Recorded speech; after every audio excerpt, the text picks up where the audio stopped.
So ಈ ಬಾರ್ಡರಲ್ಲಿ ನಮ್ಗೆ ಇನ್ನೊಂದು ಇಂಟ್ರೆಸ್ಟಿಂಗ್ ಆಗಿ ಕಾಣಿಸೋದು ಅಂತಂದರೆ ಸಾತ್ಕಿ ಗಡಿ, ಅಲ್ಲಿ ಕವಾಯತ್ ಕೂಡ ನಡೆಯುತ್ತೆ. ಸೊ ಅದು ಸ್ವಲ್ಪ ಎಮೋಷ್ನಲ್ ಅಂತ ಆಗಲೇ ಮಾತಾಡ್ತಾ ಹೇಳಿದ್ರಿ. ಸೊ ಅದ್ರ ಬಗ್ಗೆ ಒಂದು ಸ್ವಲ್ಪ ಡೀಟೇಲ್ಸ್. ಹಾಂ, ಈ ಸಾದ್ಕೆ ಅನ್ನೋದು ಫಜಿಲ್ಕಾ ಅನ್ನೋ ಪಂಜಾಬಿನ ಫಜಿಲ್ಕಾ ಜಿಲ್ಲೆನಲ್ಲಿದೆ. ಇದು ಮಹಾವೀರ್ ಸಾದ್ಕಿ ಗಡಿ ಅಂತ ಹೇಳಿಬಿಟ್ಟು ಕರೀತಾರೆ.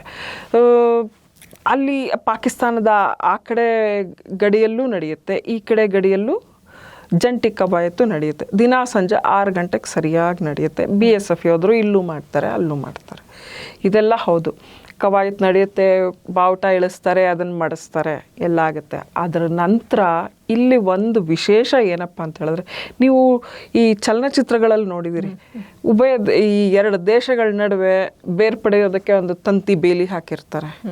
ಸೊ ಈ ಜನ ಇಲ್ಲಿಂದ, ಆ ಜನ ಆ ಕಡೆಯಿಂದ ತಮ್ಮವ್ರನ್ನ, ಕೆಲವರು ಅಮ್ಮ ಇಲ್ಲಿದ್ರೆ ಮಗಳನ್ನ ಅಲ್ಲಿ ಮದುವೆ ಮಾಡಿಕೊಟ್ಟಿರ್ತಾರೆ, ಅಮ್ಮ ಮಗಳು ಅಲ್ಲಿ ನಿಂತು ಹಿಂಗೆ ಕೈ ಬೀಸೋದು, ಚೆನ್ನಾಗಿದ್ಯಾ ಅಂತ ಕೇಳೋದು, ಅವೆಲ್ಲ ನಡೆಯೋದು ಈ ಸಾದ್ಕಿ ಗಡಿನಲ್ಲಿ. ಈ ಸಾದ್ಕಿ ಗಡಿ ಪೋಸ್ಟ್ ಏನಿದೆ, ಇಲ್ಲಿ ಕವಾಯತಿನ ನಂತರ ಜನರಿಗೆ ಈ ಥರ ತಂತಿ ಬೆಲೆ ಆಚೆ ಈಚೆ ನಿಂತು ಮಾತಾಡ್ಲಿಕ್ಕೆ ಅವಕಾಶ ಇದೆ. ನೀವು ಸಲ್ಮಾನ್ ಖಾನ್ ಒಂದು ಚಿತ್ರ ಬಜರಂಗಿ ಅದರಲ್ಲಿ ಇದಕ್ಕೆ ಅವಕಾಶ ಇದೆ ನೋಡಿ, ಇದನ್ನ ತೋರಿಸಿದ್ದಾರೆ. ಅದೇ ಆ ಅವಕಾಶ ಇರೋದು ಈ ಪ್ಲೇಸ್ ಅಲ್ಲಿ, ಅದು ಈ ಒಂದು ಜಾಗದಲ್ಲಿ. ಇದು ಆ ಒಂದು ಕಾರಣದಿಂದ ಬಹಳ ಮುಖ್ಯ. ಅಂದರೆ ಭಾವನಾತ್ಮಕವಾದ ಒಂದು ಗಡಿ ಚೆಕ್ ಪೋಸ್ಟ್ ಇದು ಅಂತ ಹೇಳ್ತಾರೆ. ಆದರೆ ನಿನ್ನೆ ಸಂಜೆಯಿಂದ ಇದಕ್ಕೆ ಬ್ರೇಕ್ ಬಿದ್ದಿದೆ. ನಿನ್ನೆಯಿಂದ ಇದನ್ನು ರದ್ದು ಮಾಡಲಾಗಿದೆ. ಈ ಒಂದು ಏನು ಮಾತುಕತೆ ನಡೆಸ್ಕೊಳ್ತಿದ್ರಲ್ಲ, ಬೇಡ, ಏನು ಬೇಡ, ಕವಾಯತು ನಡೆದಿದೆ, ಅಲ್ಲಿಗೆ ಮುಗೀತು ಅಷ್ಟೆ. ಕವಾಯತ್ಗೆ ಇನ್ನೂ ಅಫಿಷಿಯಲಿ ಅವ್ರಿಗೆ ಬಂದಿಲ್ಲ ಕಮ್ಯುನಿಕೇಷನ್ ಅಂತ ಹೇಳಿಬಿಟ್ಟು ನಿಲ್ಲಿಸೋದಕ್ಕೆ ಅಂತ ಹೇಳಿ BSFನವ್ರು ಇಲ್ಲಿ ಹೇಳಿ ನಿನ್ನೆ ಅದನ್ನು ಮಾಡಿದ್ರು. ಆದರೆ ಇದೆಲ್ಲ ಬೇಡ ಅಂತ ಹೇಳಿಬಿಟ್ಟು ಹೇಳಿ ನಿಲ್ಲಿಸಿದ್ದಾರೆ. ಇದು ಸಾತ್ಕಿ ಗಡಿಯ ಒಂದು ವಿಶೇಷತೆ. ಹಾಗೆ ನಾವಿವಾಗ ಈ ದಾಳಿ ಹಿಂದೆ ನೋಡ್ತಾ ಹೋದಾಗ ಹುಸೇನಿವಾಲಾ ಅನ್ನೋ ಒಂದು ಸ್ಥಳ ಕೂಡ ತುಂಬ ಹೆಸರು ಕೇಳಿಬರುತ್ತೆ. ಸೊ ಅಲ್ಲಿ ಏನು ವಿಶೇಷತೆ ಇದೆ? ನಾನು ಈಗಾಗಲೇ ಹೇಳ್ದಂಗೆ ಶುಭ, ಪಂಜಾಬ್ ರಾಜ್ಯದ 3 ಜಿಲ್ಲೆಗಳ ಗಡಿ ಚೆಕ್ ಪೋಸ್ಟ್ಗಳು ಬಹಳ ಪ್ರಮುಖವಾಗಿದೆ ಅಂತ. ಒಂದು ಅಟಾರಿ, ಇನ್ನೊಂದು ಸಾದ್ಕಿ, 3ನೇದು ಹುಸೇನಿವಾಲಾ. ಹುಸೇನಿವಾಲಾ ಏನಪ್ಪ ಅಂದರೆ ಐತಿಹಾಸಿಕವಾಗಿ ನಮ್ಮ ಭಾರತೀಯರಿಗೆ ಬಹಳ ಹತ್ತಿರವಾಗಿರುವಂತಹ ಒಂದು ಸ್ಥಳ. ಯಾಕೆ ಅಂತ ಹೇಳಿದ್ರೆ, ನಮ್ಮ ಒಂದು ಏನು ನಮ್ಮ ಭಾರತೀಯ ಸ್ವಾತಂತ್ರ್ಯ ಸಂಗ್ರಾಮದ ಅಸ್ಮಿತೆ ಅಂತ ನಾವೇನು ಕರಿತೀವಿ ಅವರನ್ನು, ಶಹೀದ್ ಭಗತ್ ಸಿಂಗ್, ರಾಜ್ಗುರು ಮತ್ತು ಸುಖದೇವ್, ಈ 3 ಜನರನ್ನ ಏನು ಅವರ ಅಂತ್ಯಕ್ರಿಯೆಯನ್ನು ಏನು ನಡೆಸಿದಂತಹ ಸ್ಥಳ ಇದು. ಹಾಗಾಗಿ ಈ ಸ್ಥಳದಲ್ಲಿ ಈ 3 ಜನರ ಪ್ರತಿಮೆಗಳು ಮತ್ತು ರಾಷ್ಟ್ರೀಯ ಹುತಾತ್ಮರ ಸ್ಮಾರಕ ಇರುವಂತಹ ಸ್ಥಳ ಈ ಹುಸೇನಿವಾಲಾ. ಇದು ಫಿರೋಜ್ಪುರ ಜಿಲ್ಲೆನಲ್ಲಿದೆ. ಯಾವುದು? ಪಂಜಾಬಿನ ಫಿರೋಜ್ಪುರ ಜಿಲ್ಲೆಯಲ್ಲಿದೆ. ಇದು ಫಿರೋಜ್ಪುರ ಜಿಲ್ಲಾ ಕೇಂದ್ರದಿಂದ 10 ಕಿಲೋಮೀಟರ್ ದೂರದಲ್ಲಿದೆ. ಇಲ್ಲೂ ಪ್ರತಿದಿನ ಸಂಜೆ 6 ಗಂಟೆಗೆ ಸರಿಯಾಗಿ ಬಾರ್ಡರ್ ಸೆಕ್ಯೂರಿಟಿ ಫೋರ್ಸ್ನವರು, ಗಡಿ ಭದ್ರತಾ ಪಡೆ, ಇವರು ಕವಾಯತ್ತು ಮಾಡ್ತಾರೆ, ಜಂಟಿ ಕವಾಯತ್ತು. ಇಲ್ಲಿದ್ದ ವಿಶೇಷ ಏನಪ್ಪ ಅಂದರೆ, ಒಂದು ಹಳೆ ಒಡಕಲು ಕೋಟೆಯಲ್ಲಿ ಆವರಣದಲ್ಲಿ ಇದು ನಡೆಯುತ್ತೆ. ಹಾಂ, ಅದು ಒಂದು ವಿಶೇಷ. ಇವರೆಲ್ಲ ಜನ ಅಲ್ಲಿ ಕೂತ್ಕೊಂಡು ನೋಡ್ತಾರೆ ಇದನ್ನು, ಅದು ಒಂದು ವಿಶೇಷ. ಮತ್ತು ಇಲ್ಲಿ ಇನ್ನೊಂದು ಏನಂತ ಹೇಳಿದ್ರೆ, ಇದು ಇಂಡಿಯಾ ಪಾಕಿಸ್ತಾನ್ ವಾರ್ಗಳೇನು ನಡೆದಿದೆಯಲ್ಲ, ಸ್ವಾತಂತ್ರ್ಯೋತ್ತರ ಕಾಲದಲ್ಲಿ ಏನು ನಡೆದಿದೆಯಲ್ಲ, ಅದೆಲ್ಲದಕ್ಕೂ ಇದು ಬಹಳ ಇಂಪಾರ್ಟೆಂಟ್. ಇಲ್ಲಿ ಮರಾಠ ರೆಜಿಮೆಂಟ್ ಬಂದು ನಮ್ಮ ಇದನ್ನು, ಅವರು ನಮ್ಮನ್ನು ವಶಪಡಿಸ್ಕೊಳ್ಳೋದು ಈ ಪ್ಲೇಸ್ನ, ಆಮೇಲೆ ಇವರು ಬಿಡಿಸ್ಕೊಂಡು ಬರೋದು, ಇವೆಲ್ಲ ನಡೆದಿದೆ. ಏನಾಗುತ್ತೆ, 1962 ಈ ಯುದ್ಧ ಆದಮೇಲೆ, 61 ಯುದ್ಧ ಆದಮೇಲೆ ಏನೋ, ಈ ಒಂದು ಜಾಗ ಹುಸೇನಿವಾಲಾ ಅನ್ನೋದು ನಮ್ಮ ಇಂಡಿಯನ್ ಗಡಿ. ಆ ಕಡೆಯಿಂದ ಗಾಂಡಾ ಸಿಂಗ್ ವಾಲಾ ಗ್ರಾಮ ಅಲ್ಲಿ ಇರೋದು. ಇಲ್ಲಿ ಹೆಂಗೆ ಅಟಾರಿ ವಾಘ ಇದೆ, ಹಾಗೆ ಅಲ್ಲಿ ನಮ್ಮದು ಹುಸೇನಿವಾಲಾ ಕೊನೆಯದು, ಅವ್ರದ್ದು ಆ ಕಡೆಯಿಂದ ಗಾಂಡಾ ಸಿಂಗ್ ವಾಲಾ ಅನ್ನೋದು ಅವರ ಗ್ರಾಮ. ಅವ್ರೇನು ಮಾಡ್ತಾರೆ, ಆ ಟ್ರೂಪ್ಗಳು, ಪಾಕಿಸ್ತಾನಿ ಟ್ರೂಪ್ಗಳು ಬಂದು ಇದನ್ನು ವಶಪಡಿಸ್ಕೊಂಡು ಹೋಗ್ಬಿಡ್ತಾರೆ.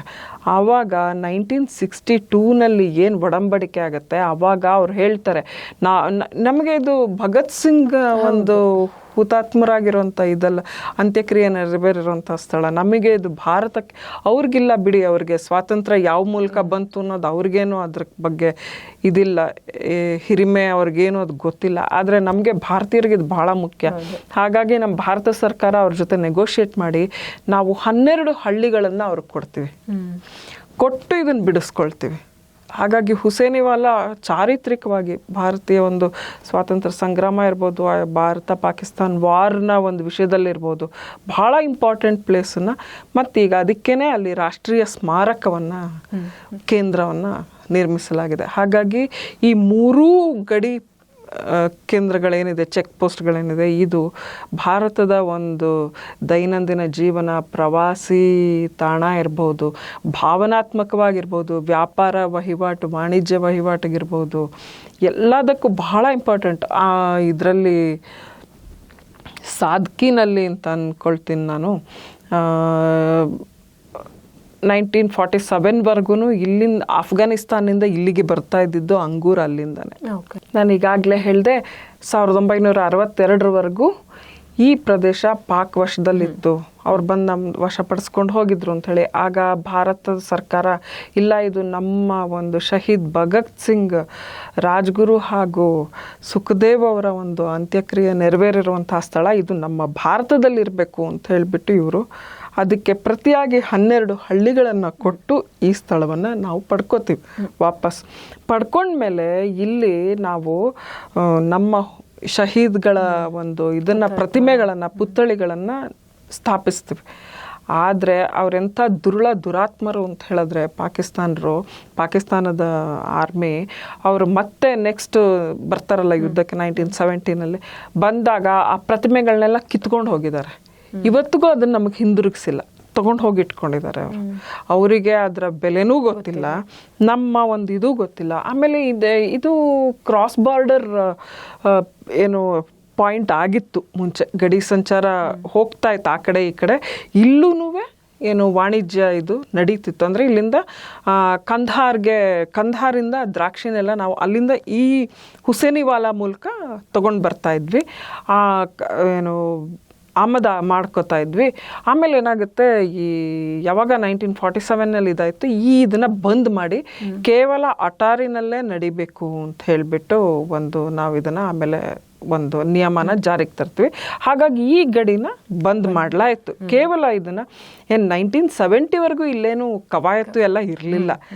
ಅಶ್ವಿನಿ ಕುಮಾರ್ ಅಂತ ಹೇಳಿ ಶರ್ಮಾ ಅಂತ ಹೇಳಿಬಿಟ್ಟು ಒಬ್ಬರು BSF IG, ಅವರು 1970ನಲ್ಲಿ ಈ ಪ್ರದೇಶ, ಇದರ ಒಂದು ಐತಿಹಾಸಿಕ ಹಿನ್ನೆಲೆ ಇದನ್ನೆಲ್ಲ ನೋಡಿ ಅವ್ರು ಹೇಳ್ತಾರೆ ಇಲ್ಲೊಂದು ಜಂಟಿ ಕವಾಯತು ನಡಿಬೇಕು ಅಂತ ಹೇಳಿಬಿಟ್ಟು ಮಾತಾಡಿ ಕೊನೆಗೆ ಇಲ್ಲೂ ಕವಾಯತು ಪ್ರಾರಂಭವಾಗುತ್ತೆ. ಇವತ್ತು ಈ ಒಂದು ಇದು ಹಾಗೂ 2005ರಲ್ಲಿ ಮತ್ತೆ ಇದನ್ನು ರಿವೈವ್ ಮಾಡಿ ಈ ಚೆಕ್ ಪೋಸ್ಟ್ ಓಪನ್ ಮಾಡಿ ಡೈರೆಕ್ಟ್ ಕಾಂಧಾರ್ ಟು ಇಂಡಿಯಾ ಬರಲಿ ಇದು ಅಂತ ಕೇಳ್ತಾರೆ.